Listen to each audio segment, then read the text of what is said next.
Inilah kisah Nabi Adam, dari awal penciptaan hingga turun ke bumi. Menceritakan terciptanya manusia pertama yang kelak akan menghuni bumi. Nabi Adam tercipta dari tanah dan Allah memuliakannya dengan memberi pengetahuan tentang semesta. Adam diberi banyak pengetahuan yang akan menjadi mukjizatnya. Wujud Nabi Adam diciptakan sempurna serta lengkap. Tapi Nabi Adam memiliki tinggi tubuh yang berbeda dengan manusia saat ini. Tinggi badannya mencapai 60 hasta atau sekitar 18 meter. Sangat tinggi dibanding kondisi tubuh manusia pada umumnya. Jadi bisa menjelaskan juga kenapa Ka'bah sangat tinggi dan besar pintu masuknya. Para nabi setelah Nabi Adam juga pasti memiliki postur tubuh yang hampir mirip. Mukjizat pengetahuan yang dimiliki Nabi Adam diterangkan pula dalam Al-Quran, dan dia mengajarkan kepada Adam nama-nama benda seluruhnya. Quran Surat Al-Baqarah ayat 31. Dalam Al-Quran juga diceritakan tentang penciptaan Nabi Adam dan Siti Hawa. Tentang bagaimana sampai mereka diturunkan ke bumi dan memiliki anak-anak. Kisah Nabi Adam mengandung banyak pelajaran berharga. Terutama tentang nilai ketaatan kepada Yang Maha Kuasa. Mulai dari kisah Nabi Adam dan Siti Hawa di langit. Hingga kisah mereka di bumi beserta anak-anaknya. Nilai ketaatan seorang hamba pada Sang Pencipta banyak terkandung di dalam ceritanya. Asal mula penciptaan Nabi Adam. Ikut dikisahkan dalam kitab suci Al-Quran bahwa Allah bercakap-cakap dengan malaikat. Allah memberitahu malaikat bahwa akan ada penciptaan makhluk yang dinamai manusia. Manusia akan mengemban tugas sebagai khalifah di bumi. Malaikat protes, tidak setuju dengan hal yang direncanakan. Malaikat yakin kalau manusia hanya akan membawa bencana bagi bumi. Mereka akan membuat kerusakan, permusuhan, juga pertumpahan darah. Malaikat merasa keberadaan dirinya saja sudah lebih cukup sebagai ciptaan Allah. Karena mereka senantiasa bertasbih, memuji, dan mengagungkan Allah. Allah berfirman bahwa Dia mengetahui apa-apa yang tidak diketahui oleh malaikat. Seperti kita ketahui, manusia itu tercipta dari saripati tanah. Demikian juga yang diceritakan dalam Al-Quran Surat As-Sajdah ayat 7-9. Yang memperindah segala sesuatu yang Dia ciptakan dan yang memulai penciptaan manusia dari tanah. Kemudian Dia menjadikan keturunannya dari saripati air yang hina, air mani. Kemudian Dia menyempurnakannya dan meniupkan roh ciptaannya ke dalam tubuhnya dan Dia menjadikan pendengaran, penglihatan dan hati bagimu, tetapi, sedikit sekali kamu bersyukur. Quran Surat As-Sajdah ayat 7-9. Surat ini menceritakan bahwa Allah mengetahui hal yang gaib dan nyata. Dia menciptakan wujud sempurna manusia dari tanah. Dia juga menciptakan keturunan manusia dari air mani. Kemudian ditiupkan roh untuk menghidupkan. Dia juga yang menciptakan pendengaran, penglihatan dan hati. Setelah Nabi Adam diciptakan, Allah memberi perintah pada malaikat dan iblis untuk bersujud padanya. Walaupun para malaikat diciptakan dari cahaya, mereka taat pada perintah Allah. Para malaikat kemudian bersujud pada Nabi Adam. Lain halnya dengan iblis, ia merasa derajatnya lebih tinggi dari Nabi Adam dan menolak untuk bersujud. Iblis memang diciptakan dari api, sebabnya ia tidak mau bersujud pada Nabi Adam. Adam yang diciptakan dari tanah dianggap lebih hina kemuliaannya oleh iblis. Surat Al-Baqarah ayat 34 menjelaskan hal ini, sujudlah kamu kepada Adam, maka sujudlah mereka kecuali iblis, ia enggan dan takabur dan ia termasuk golongan orang-orang yang kafir. Kelancangan iblis membangkang membuat Allah sangat murka. Iblis telah durhaka, dan hukumannya adalah keluar dari surga. Iblis yang sombong bukannya bertobat dengan hukuman yang diberikan. Ia malah mengeluarkan sumpah akan menggoda Nabi Adam dan keturunannya agar sesat. Iblis ingin manusia menemani dirinya di neraka. Nabi Adam dianugerahi usia yang panjang oleh Allah. Banyak riwayat yang menceritakan bahwa Nabi Adam diberi usia hingga 1000 tahun. Namun, dalam hadis yang diriwayatkan Abu Hurairah diceritakan kalau Nabi Adam pernah memberikan umurnya sejumlah 40 tahun untuk Nabi Daud. Pada saat itu Nabi Adam kagum dengan cahaya yang berkilau di antara matanya.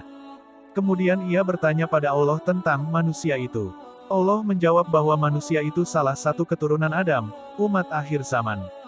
Adam bertanya mengenai umur Daud, dan Allah menjawab bahwa Dia memberikan 60 tahun padanya. Nabi Adam lalu meminta Allah untuk menambahkan 40 tahun umur Daud yang dikurangi dari umurnya. Nabi Adam dan Siti Hawa turun ke bumi. Nabi Adam memiliki segalanya di surga. Adam bisa mengambil dan menikmati apa saja yang ada di dalamnya.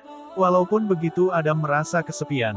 Kodratnya sebagai manusia yang butuh ada manusia lain muncul. Adam menginginkan teman untuk menemani hari-harinya. Mengetahui Adam yang kesepian, Allah akhirnya menciptakan Hawa. Hawa diciptakan dari tulang rusuk Nabi Adam ketika sedang tidur. Nabi sangat senang dengan kehadiran Hawa. Hasratnya sebagai manusia yang butuh pasangan jadi terjawab. Allah mengizinkan Adam dan Hawa untuk menikmati apa saja yang ada di dalam surga, terkecuali pohon khuldi. Allah berfirman, "Wahai Adam, tinggallah engkau dan istrimu di surga ini, dan makanlah makanan-makanan yang banyak lagi baik di mana saja yang kamu sukai, dan janganlah kamu mendekati pohon ini, yang menyebabkan kamu termasuk orang-orang yang zalim." Pohon khuldi adalah pohon pengetahuan hal yang baik dan jahat. Ada maksud tertentu dari larangan yang Allah berikan pada Adam dan Hawa. Mengetahui larangan Allah, setan memanfaatkan hal ini untuk menggoda keimanan Adam dan Hawa. Sesuai dengan tekadnya untuk menggoda manusia sepanjang masa, setan kemudian berbisik pada Adam dan Hawa tentang keistimewaan pohon khuldi. Kisah ini tertulis di Al-Quran Surat Taha ayat 120, "Wahai Adam, maukah aku tunjukkan kepadamu pohon keabadian, khuldi, dan kerajaan yang tidak akan binasa?" Demikian iblis membujuk mereka. Khuldi sendiri merupakan nama pemberian iblis. Iblis menghasut Adam dan Hawa dengan mengatakan maksud Allah melarang mereka. Bahwa Allah disebutkan oleh iblis tidak mau membuat Adam dan Hawa kekal. Iblis dengan penuh semangat merayu mereka untuk memakan buah terlarang. Adam dan Hawa yang dilengkapi dengan nafsu sebagai manusia akhirnya tergoda. Rayuan iblis berhasil menggoyahkan keimanan mereka dan jadi tidak taat pada Allah. Ketika Adam dan Hawa memakan buah khuldi, sesuatu yang memalukan terjadi. Nabi Adam dan Hawa menyadari kalau tubuh mereka jadi telanjang. Selain itu Adam juga merasakan sakit perut yang hebat. Adam baru merasakan rasa ingin buang hajat, dan ia kebingungan. Surga adalah tempat suci, apa sepantasnya mengotorinya? Demikian yang ada dalam pikiran Adam. Allah kemudian menyindirnya atas keinginan tersebut. Sekaligus juga menyindir tentang ketidaktaatannya. Surat Al-A'raf ayat 22-23 menceritakan kejadian ini. Dalam surat ini Allah mengingatkan akan larangannya pada Adam. Juga mengingatkan Adam akan peringatannya tentang kebusukan setan. Adam kemudian memohon ampun dan bertaubat pada Allah. Diceritakan Hawa digoda iblis dalam wujudnya yang berupa ular. Namun tidak dijelaskan siapa dahulu yang memakan buah terlarang itu. Ada yang meyakini khuldi adalah pohon apel yang diambil dari bumi. Karena itu khuldi disebut memiliki sifat bumi atau tanah, yaitu sifat dasar tanah. Tanah disebut sebagai tempat yang pantas untuk membuang kotoran. Buah khuldi bisa membangkitkan hawa nafsu, dan membuat lupa diri. Allah melarang Adam memakan buahnya karena bisa membuat dirinya jadi kotor. Kotor dalam artian nafsunya ternoda dan mempengaruhi sifat dasar manusia yang penuh dengan ketidakpuasan. Bisa dikatakan pohon khuldi diciptakan sebagai cobaan bagi Adam dan Hawa. Ujian dari ketaatan seorang hamba pada penciptanya. Namun terlepas dari itu semua, Allah memang menakdirkan manusia untuk turun ke bumi dan menjadi pemimpin di tempat itu. Manusia diciptakan bukan dengan maksud untuk pemimpin di surga. Meskipun Adam dan Hawa telah bertaubat, Allah tetap memberikan hukuman pada mereka dengan turun ke bumi. Turunlah kalian dari surga menuju bumi. Dan kalian akan menjadi musuh satu sama lain, kalian akan memiliki tempat tinggal di bumi sampai batas waktu tertentu. Quran Surat Al-A'raf 24-25. Nabi Adam dan Hawa tidak diturunkan pada tempat yang sama. Nabi Adam diturunkan di puncak Bukit Sripada di daerah Sri Lanka. Sedangkan Hawa diturunkan di daerah Arab. Mereka berdua bingung dan sedih karena diturunkan terpisah. Namun Adam dan Hawa yakin satu sama lainnya akan saling bertemu lagi. Lalu setelah 40 hari mereka pun dipertemukan kembali oleh Allah di Jabal Rahmah. Nabi Adam dan Hawa memulai kehidupan baru sebagai manusia biasa. Diceritakan mereka diturunkan ke bumi dengan membawa dosa atas ketidaktaatannya di surga. Disebutkan pula Allah menghukum Adam akan bersusah payah untuk mencari nafkah. Hawa dihukum akan merasakan sakit pada saat melahirkan anak-anak. Sedangkan ular yang menggoda mereka dihukum berjalan dengan perut selamanya di bumi. Dosa yang pada akhirnya menjadi takdir bagi manusia. Kaum laki-laki dengan kewajiban menafkahi, dan kaum wanita berkewajiban mengurus anak-anaknya. Adam dan Hawa kemudian belajar bercocok tanam juga cara bertahan hidup di bumi. Mereka juga melahirkan anak-anaknya. Allah memperlihatkan kuasanya dengan memberi mereka anak sepasang-sepasang. Setiap Hawa mengandung pasti melahirkan anak kembar. Peristiwa Nabi Adam dan Hawa yang melanggar perintah Allah membuktikan sesuatu. bahwa tidak ada yang akan didapat dari ketidaktaatan pada Allah selain dari keburukan. Hal ini sekaligus menjadi pengingat bagi kisah kehidupan Nabi Adam dan Hawa di bumi. Ada cerita menarik dari peristiwa turunnya Nabi Adam dan Hawa ke bumi. Diceritakan mereka turun ke bumi dengan memakai dedaunan untuk menutupi tubuhnya. Ketika berada di bumi, dedaunan itu jadi kering dan kemudian rontok. Dipercaya segala wewangian yang tercium di Hindia berasal dari daun-daun tersebut. Adam dan Hawa menjalani kehidupan sebagai manusia biasa setelah bertemu.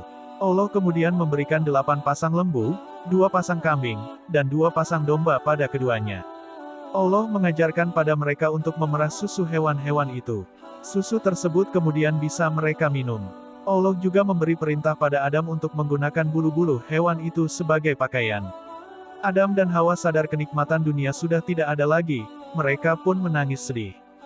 Dari air mata mereka, tumbuhlah kacang tanah dan kacang hijau.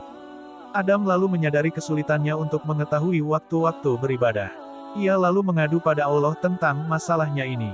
Allah kemudian memberi seekor ayam putih sebesar unta dari surga. Ketika para malaikat di surga bertasbih, ayam putih itu ikut bertasbih berkokok di bumi. Berkat ayam putih itu Adam jadi mengetahui waktu-waktu beribadah di bumi. Untuk melindungi mereka dari panas dan dingin, Adam lalu menebang pohon-pohon. Kayunya ia pakai untuk membangun rumah. Adam juga membuat sumur untuk mengambil air. Allah kemudian menurunkan 21 lampiran tentang hukum haram dan halal memakan daging binatang tertentu. Kemudian diturunkan pula 29 huruf hijaiyah, dan manusia tidak dapat mengurangi atau menambah hurufnya. Ketentuan Allah ini sangat jelas dan tidak ada yang bisa mengubahnya. Adam lalu belajar huruf-huruf itu untuk bisa membaca lampiran yang diturunkan Allah. Hawa kemudian merasakan proses mengandung. Ia terkejut ketika janin dalam perutnya bergerak-gerak. Hawa tidak yakin dari mana tempatnya yang bergerak di perutnya itu akan keluar. Ketika waktu melahirkan tiba, Hawa merasakan proses sakitnya. Hawa melahirkan anak kembar, yakni Habil dan Layutsa. Waktu mengandung anak yang kedua pun tiba.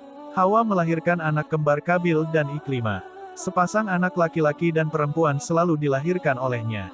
Diceritakan Hawa melahirkan dan mengandung sejumlah 20 bilangan. Setiap melahirkan pasti sepasang, laki-laki dan perempuan. Diceritakan juga anak yang dikandung Hawa sebanyak 200 orang. Semua dilahirkan kembar kecuali Syeds yang memiliki Nur Mustafa Shallallahu Alaihi Wasallam di keningnya. Dikisahkan juga anak cucu Nabi Adam bertambah terus hingga 40.000 orang laki-laki dan perempuan. Pada saat anak cucu Adam berkembang banyak terjadilah pertengkaran dan pertikaian. Maka Allah memberinya tongkat dari surga untuk mendidik mereka yang membangkang.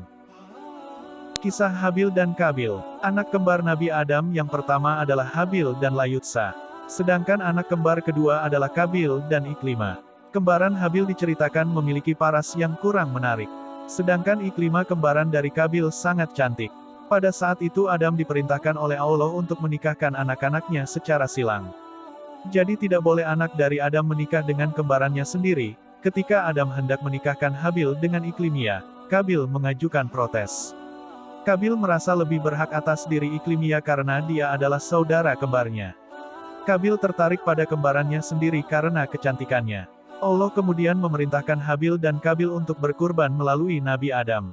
Kurban yang diterima Allah akan menentukan siapa yang berhak atas Iklimia. Kabil yang seorang petani dan sombong memilih seikat gandum yang jelek untuk berkurban. Sedangkan Kabil yang peternak mengorbankan kambing muda dan gemuk. Setelah keduanya berkurban, Allah kemudian menurunkan cahaya putih dan mengangkat kambing dari Habil. Berarti Habil yang ikhlas berkurban berhak atas diri Iklimia. Kabil marah, dan tak ingin Habil menikahi kembarannya. Setan memanfaatkan kemarahan Kabil dan membujuknya untuk memukul Habil. Kabil yang dikuasai amarah lalu memukul Habil. Habil tidak memberikan perlawanan karena tidak ingin menjadi masalah besar. Celakanya pukulan Kabil membuat Habil terbunuh. Kabil takut dan bingung, ia tidak tahu cara menyembunyikan Habil yang telah tak bernyawa. Kabil mencoba membuang Habil ke laut, tapi ombak selalu membawa kembali tubuh Habil ke tepi pantai. Akhirnya Kabil mohon ampun pada Allah dan menyesali perbuatannya. Tiba-tiba Kabil melihat burung gagak di pohon. Satu burung gagaknya telah mati entah karena apa. Gagak yang masih hidup membawa gagak mati turun. Burung itu lalu mematuki tanah hingga berlubang dan mendorong gagak mati ke dalamnya. Kabil mengerti sekarang, Ia pun meniru cara burung tersebut untuk mengubur Habil. Cerita Habil dan Kabil ini merupakan pembunuhan pertama di bumi. Kisah Nabi Adam ternyata mengandung banyak nasihat untuk umat manusia. Tentang ketaatan dan ketergantungan manusia sebagai hamba kepada Allah, sekaligus juga tentang kebesaran Allah yang selalu memberi kemudahan manusia ketika meminta pertolongan.